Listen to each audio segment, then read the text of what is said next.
biscuits. Welcome back. Who's ready for fall? What, me? No, I don't love all things autumn. What are you insinuating? No. Do I have my pumpkin spice flavors out? Only time will tell. I am fully embracing autumn this year. I am ready for it. I feel like summer was lovely, but I'm ready for my flannels and I'm ready for my style hauls. I'm ready. I'm ready, biscuits. I can handle it because I feel like September is my autumn month, because then October, all Halloween's all spooky, and November, it's the holiday season. So this is my 1 month of fall that I feel like I really get. So I'm starting early. But that doesn't mean that everything about the change of season, the shortening days, the cooler weather is, joy inducing, right? I love the general vibe, but I know this time of year can trigger a lot of anxiety, right? And it can trigger anxiety for personal reasons, and it can do it for environmental reasons. Kids are back at school, maybe you're going to school, mama. Work is picking up, all the crazy stuff that's going on in the world.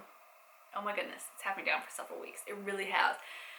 I was surprised that I was letting so much of global and national news really get down on me, because I've worked during the vid of the last year and a half to not let media get me down. Stay informed, yes, that's important, that's a safety thing, but to not have that pressure on my shoulders and my heart that makes me so sad. And I was really feeling that, that stress and anxiety the last couple of weeks, and I thought I'm going to talk a little bit about what I do when I'm not, it's not having a panic attack or anything. It's just really getting pushed towards anxiety and stress and down feelings when the world just seems a little tossed upside down, right? It just doesn't make sense necessarily. There's all these stressors from the outside world kind of trying to pop that bubble of happiness that we all try to cultivate in our lives. It's our little safe space. Because I find personally that, a panic attack is one thing to calm and try to quiet or try to just walk through. That's maybe different techniques than something when I feel like the world is just intruding on my peace of mind, is maybe a good way to say it. So the first thing I will do is, I love to listen to podcasts when I go to sleep at night. You biscuits that have followed around for years know that I have the hardest time going to sleep, no matter how tired I am, right? My brain just has a million different ideas that wants to go, wants to think of this and that, and right now it wants to worry and stress over things. So I frequently do books on tape or podcasts to fall asleep pretty much every night. I used to drive my ex. He always said he didn't mind, but I could tell it made his eyeball twitch to have to listen to all these podcasts. So, more podcasts for me, I guess, now. So I switched off from my heavy news ones because I enjoy news podcasts because I like the voices. I find that news anchors frequently have very relaxing voices to listen to. But it was even intruding on my sleep. I felt in my dreams I was having these anxiety dreams.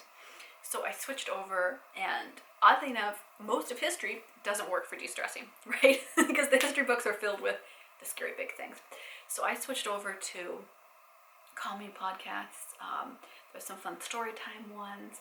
I really like some herbal podcasts that you can find about herbalism, because that's always been an interest of mine. Years ago, I was really thinking about, formally studying herbalism, so I'm a big fan of that.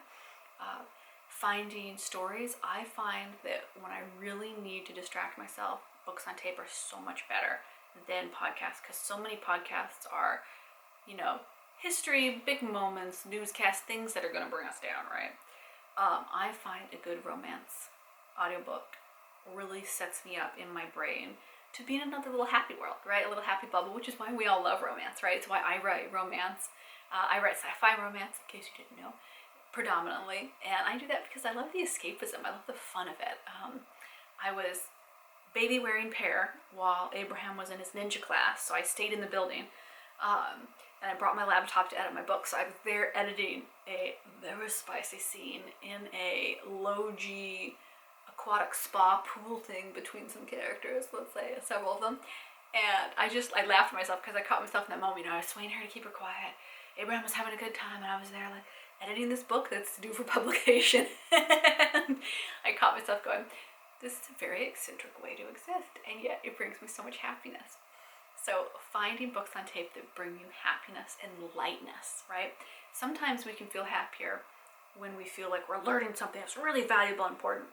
But over time that can kind of, if it's maybe dark or heavy things, that can push us down emotionally, that can bring that anxiety out towards us. So I love a good romance podcast. That really helps me keep the anxiety hounds at bay this time of year. Another thing is, now that it's starting to get dark earlier, and in the Pacific Northwest, it really quickly goes from, getting dark at like 10:30 at night to boom, by winter time, it's going to get dark at around 3:30. So it quickly scoots on back where you have a lot of darkness. And for me, nighttime is a big anxiety trigger. I could be having a great day and then it gets dark. And so the earlier it gets dark, the longer I'm awake and experiencing that anxiety period. I always think of it as, if you have babies, you know this, that witching hour kind of thing, but I think adults get it too. I've talked to so many moms and dads who, when I bring it up, they're like, oh, I recognize what you're talking about. Yes, the parents also have that witching hour, right? We all do, just human beings. So recognizing those witching hours, I like to go in the evenings as sun sets, out for a walk, just around the neighborhood. I'm not driving anywhere, I put baby in the baby carrier or the stroller. I have a little wagon stroller that will fit both of them. So sometimes I put both of them in there and I just go around, get a little exercise, and also just kind of be outside as the light changes and it gets dark. Makes me personally less anxious than if I'm inside and it gets dark. Don't know why. I think it's just about being a little bit closer to nature and timing of things. I think that makes a big difference. Also this time of year, I will admit, I eat a lot of junk food. I was so good. I got on the wagon of healthy eating. I was like, okay, I've been eating junk food, and oh my goodness, never before the pandemic did I ever comfort eat. I just, maybe once or twice. I could count it on my hands, one hand, ever comfort eating, because it's just never something that I connected with comfort. This year has triggered so much stress for me, and for all of us. It's not just me, it's for all of us. I'm very aware of that. That I really have to recognize when I'm comfort eating. And it's not like, oh no, I'm gaining weight. Oh, who wants to do that? It's not a weight thing. It's a health thing, right? Because for me, what I eat it's not like pound of butter. I eat sugary things. I really crave sweets, and that's just what I lean into when I'm feeling stressed. And also, this time of year, the end of summer into autumn, tons of birthdays, tons of celebrations. And so I'm there eating cake, or I'm having a cupcake, or I'm having some pie. And, it adds up to making me feel sluggish and not feeling healthy. And, when I eat a big giant vegetable dinner, I love to still cook vegetarian food. I was raised vegetarian, but I'm no longer, I'll eat fish and chicken and all that good stuff. I really feel that my body occasionally craves just a really healthy vegetable-rich dinner. If I'm being super busy and, I was going to say lazy, but that's not fair. Sometimes I'm just, really busy and overwhelmed, and I go, okay, get a rotisserie chicken from Costco. I make a big giant salad. I cook some veggies on the stove or even in the microwave. Pile it all together with some balsamic, and you can feel that it's more nutrient dense than if you're just living off of junk all the time. So watch what you're eating this time of year that might be contributing to anxiety, because, sugar highs and lows, as your blood sugar goes, right, that can be an anxiety trigger. Just not feeling healthy can be really stressful for people, especially around all the anxiety that's been happening of late, right?